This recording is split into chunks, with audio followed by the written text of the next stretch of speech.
welcome back to the Piano and series by AV Alone. Today is Piano and Cello. We will explore the art of playing these two instruments together.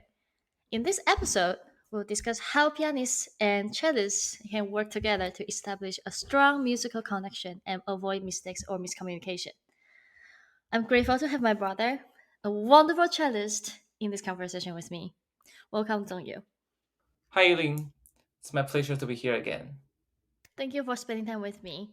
Let's get straightforward. Dongyu, can you tell us about how pianists and cellists communicate during our playing? So usually we will have some rehearsals before the performance to talk about things like tempo and dynamics, phrasings to play together. But we're allowed to talk during the rehearsal. However, we're not allowed to talk during the performance.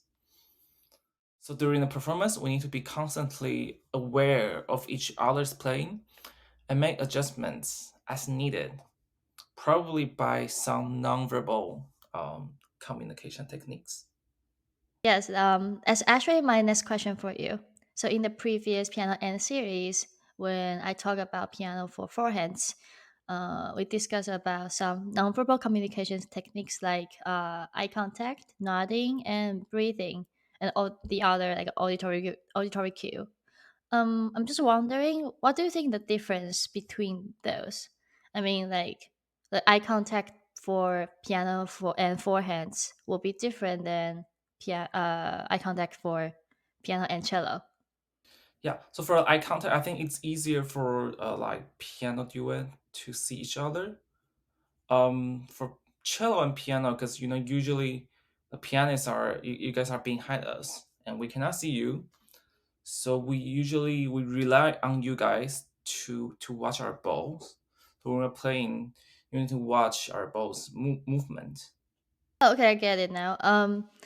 What about other body languages that you think that cellists can help the pianist to understand your interpretation when you play?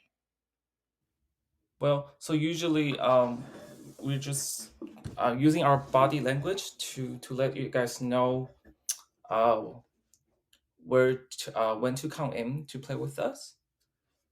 So well, I'll just demonstrate. So we are playing the very first note. We probably do, and then we play. Can you see me? So we probably will breathe first, and then you will probably see very clearly that our bow is playing at the same time.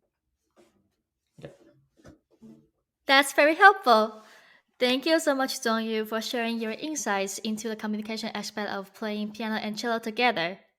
I hope this episode has inspired our audience to work on their own communication skills when playing duets. Please subscribe to our channel so you don't miss any new videos. Thank you for watching, and I will see you next time. Bye bye.